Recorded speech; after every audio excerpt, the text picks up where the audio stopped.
Assalamualaikum warahmatullahi wabarakatuh. Kami dari kelompok 1 akan mempresentasikan hasil diskusi kami tentang genetik dan mutasi.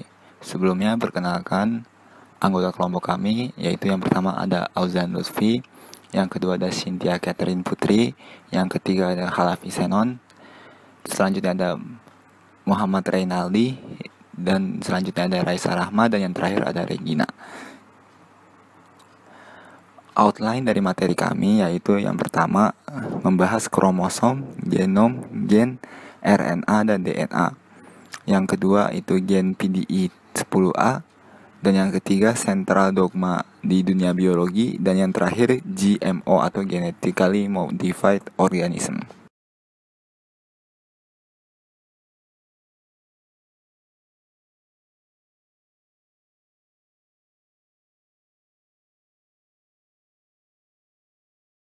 Pertanyaan pertama, apakah ada perbedaan antara kromosom, genom, gen, RNA, dan DNA?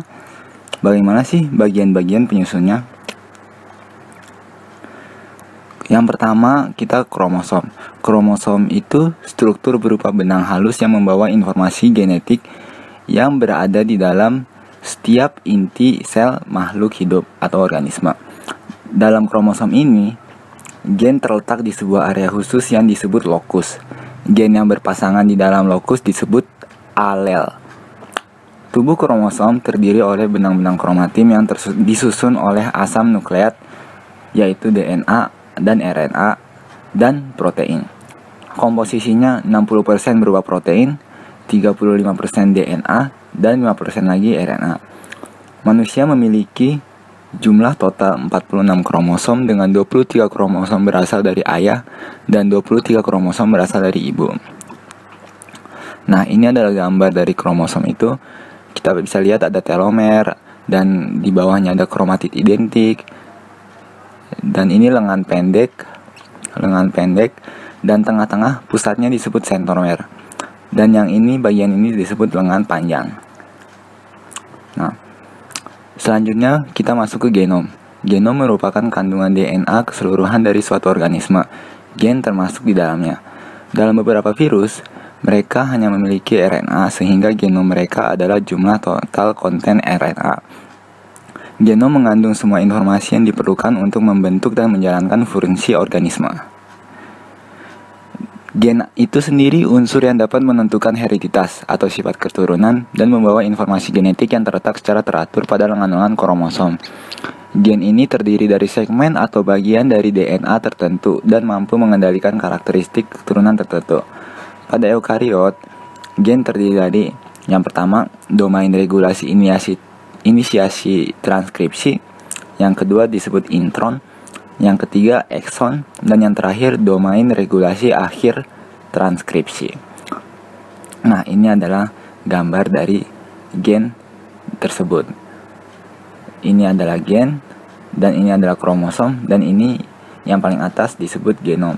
Jadi ini adalah perbedaan dari genom, kromosom, dan gen.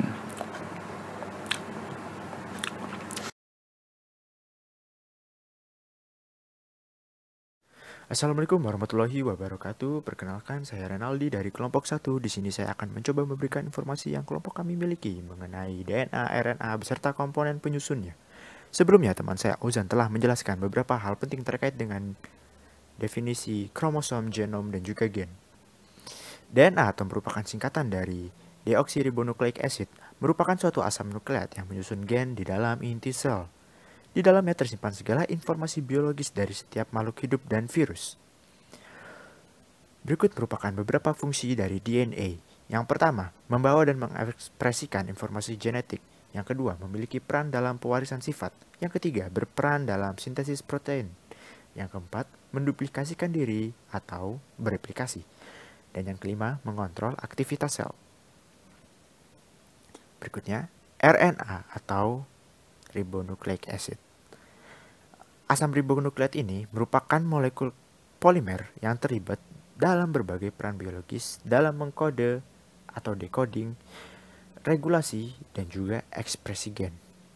RNA sendiri merupakan hasil transkripsi dari fragmen DNA, sehingga RNA merupakan polimer yang lebih pendek daripada DNA. Fungsi RNA sendiri yaitu sebagai penyimpan informasi dan perantara antara DNA dan protein dalam proses ekspresi genetik. RNA sendiri terbagi menjadi 3. Yang pertama tRNA atau transfer RNA, yang kedua ada rRNA atau replicate RNA, dan terakhir mRNA atau messenger RNA. Lalu berikutnya merupakan komponen penyusun DNA dan RNA. DNA sendiri terdiri dari gula pentos atau biasa kita sebut deoksiribosa, fosfat, dan juga basa nitrogen, di mana basa nitrogen ini memiliki beberapa jenis seperti purin, guanin, adenin, pirimidin, timin, dan juga sitosin. DNA sendiri memiliki struktur double helix di mana gula dan fosfat bekerja sebagai rantai utama. Sedangkan basa nitrogen bekerja sebagai anak tangga dengan pasangan tetap. Untuk RNA, RNA tersusun atas gula D-ribosa, fosfat, dan juga basa nitrogen. Basa nitrogen yang dimiliki oleh RNA adalah adenin, guanin, urasil, dan juga sitosin. RNA berbentuk pita tunggal dan tidak berpilin. Setiap pita RNA merupakan polinukleotida yang tersusun dari banyak ribonukleotida yang terdiri atas gula ribosa, asam fosfat, dan juga basa nitrogen. Ya, jadi dapat dilihat di sini ada gambar komponen penyusun DNA dan RNA. Jadi untuk RNA strukturnya single helix, basa nitrogennya sitosin, guanin, adenin, urasil. Terus DNA strukturnya double helix, dan basa nitrogennya sitosin, guanin, adenin, dan timin. Lalu selanjutnya ada perbedaan DNA dan RNA. Jadi ada beberapa perbedaan yang mendasar antara keduanya. Yang pertama itu ada letaknya, kedua ada bentuknya, ketiga komponen gula, 4 ukuran, 5 basa nitrogen, 6 kadar, 7 fungsinya. Bisa dilihat detailnya di tabel berikut ini. Nah, selanjutnya ada gambar yang menggambarkan hubungan antara kromosom, genom, gen, dan DNA. Jadi untuk gambar keseluruhannya, genom itu mencakup semua DNA yang ada dalam suatu organisme. Selanjutnya untuk unit terbesar ada kromosom. Nah, bilangan kromosom itu tersusun atas gen. Nah, gen-gen tersebut tersusun atas segmen-segmen DNA. Bisa dilihat di gambar ini. Nah, ini ada penjelasan lebih lanjut tentang gambar yang tadi. Jadi, genom itu adalah keseluruhan kandungan DNA dalam makhluk hidup. Kemudian kromosom itu adalah benang halus yang tadi bentuknya X itu, yang di lengan-lengannya itu membawa informasi genetik atau gen. Selanjutnya ada gen, itu terdiri dari segmen-segmen DNA. Kemudian pada DNA itu asam nukleat yang menyusun gen. Selanjutnya ada RNA, yang merupakan hasil transkripsi fragmen dari DNA. Kemudian selanjutnya, melanjutkan ke pertanyaan kedua, apa itu gen PDE10A?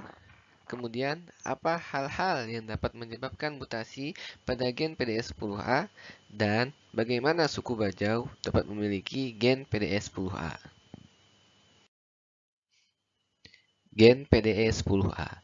Gen PDE10A merupakan gen yang terdapat di mamalia.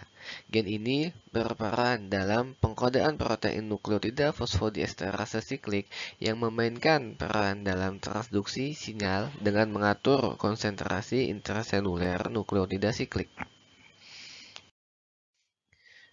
Kemudian, fungsi gen PDE10A. Salah satu fungsi gen PDE10A adalah untuk mengkode protein yang mana memiliki fungsi untuk menghidrolisis CAMP dan CGMP menjadi nukleosida 5 aksen monofosfat, sehingga dapat dikatakan bahwa gen PDE10A memainkan peran penting dalam mengatur level CAMP dan CGMP di striatum, yaitu wilayah otak yang memiliki kontribusi pada fungsi gerak dan kognisi. CAMP berperan dalam transduksi sinyal, termasuk reseptor alfa androgenik yang dapat menyebabkan peningkatan hormon adrenalin. Sedangkan CGMP memiliki fungsi untuk pelemasan jaringan otot polos. Gen PDE10A memiliki kecocokan yang lebih tinggi dengan CAMP dibandingkan CGMP. Akibatnya, kadar CAMP lebih rendah dibandingkan dengan CGMP. Oleh sebab itu, PDE10A memiliki efek dapat melemaskan kontraksi otot polos dikarenakan jumlah CGMP yang lebih banyak. Gen PDE10A melimpah di daerah putamen dan caudate otak, kelenjar tiroid, serta testis. Secara spesifik, gen PDE10A terlokalisasi secara eksklusif dalam neuron proyeksi berduri sedang dari striatum mamalia. Gen ini ditemukan pada kromosom 6q27, yang merupakan lengan panjang kromosom 6 pada posisi 27. Sedangkan lokasi molekulernya terletak pada pasangan basa 165.327.287 hingga 165.988.115 pada kromosom 6. Jika ditunjukkan pada gambar, inilah letak gen PDE10A dalam kromosom. Bisa dilihat bahwa ia terletak pada kromosom ke-6 di posisi ke-27 pada lengan panjangnya. Gen ini ditunjukkan melalui tanda panah warna kuning. Penelitian suku bajau menunjukkan bahwa suku bajau merupakan penyelam yang handal. Mereka mampu turun menyelam hingga kedalaman 70 meter tanpa peralatan yang canggih. Penelitian oleh Ilardo menemukan bahwa suku bajau memiliki ukuran limpa yang lebih besar dibandingkan suku saluan.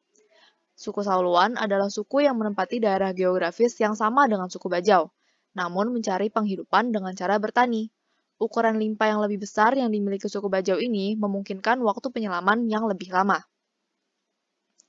Ilardo kemudian menemukan bahwa suku bajau memiliki keunikan pada gen PDE10A. Dari penelitiannya, ia menduga gen PDE10A bekerja dengan meningkatkan jumlah hormon tiroid. Pada kasus ini, suku bajau mengalami mutasi gen, yaitu PDE10A. Mutasi gen ini menguntungkan bagi kehidupan suku bajau yang bergantung pada laut. Mutasi ini terpilih oleh seleksi alam untuk dipertahankan pada suku bajau. Hubungan suku bajau dengan prinsip Gregor Mendel. Pewarisan sifat atau hereditas merupakan penurunan sifat dari induk kepada keturunannya. Sifat-sifat suatu makhluk hidup diwariskan melalui sel kelamin jantan dan sel kelamin betina. Hal pewarisan ini diteliti oleh Gregor Johann Mendel yang menghasilkan hukum Mendel. Hukum Mendel 1, hukum segregasi bebas menyatakan bahwa pada pembentukan gamet, kedua gen induk yang merupakan pasangan alel akan memisah sehingga tiap-tiap gamet menerima satu gen dari induknya. Contohnya adalah monohibrid dengan rasio F2 memiliki perbandingan fenotip 3:1, sedangkan untuk perbandingan genotipnya diperoleh 1:2:1. Hukum Mendel 2. Hukum kedua Mendel menyatakan bahwa bila dua individu mempunyai dua pasang atau lebih sifat, maka diturunkannya sepasang sifat secara bebas, tidak bergantung pada pasangan sifat yang lain. Contohnya adalah di hibrid dengan rasio F2 memiliki perbandingan fenotip 9:3:1. Hubungan menurut Mendel, ketika kedua induk dikawinkan, maka keturunan generasi pertamanya akan menyerupai salah satu induknya. Bukan campuran keduanya. Ciri-ciri keturunan itu ditentukan oleh sepasang faktor, yaitu gen dominan dan gen resesif. Ciri-ciri yang tampak pada keturunan generasi pertama berasal dari induk dengan faktor dominan. Meski tak tampak, faktor resesif ini bukannya pasangan alel. Ciri-ciri faktor resesif itu akan muncul kembali pada generasi berinduknya. Contohnya menurut Mendel, ketika dua induk dikawinkan, maka keturunan generasi pertamanya akan menyerupai salah satunya karena perkawinan, bukan campuran keduanya. Ciri-ciri keturunan itu ditentukan oleh terus-menerus, yaitu gen dominan dan gen resesif.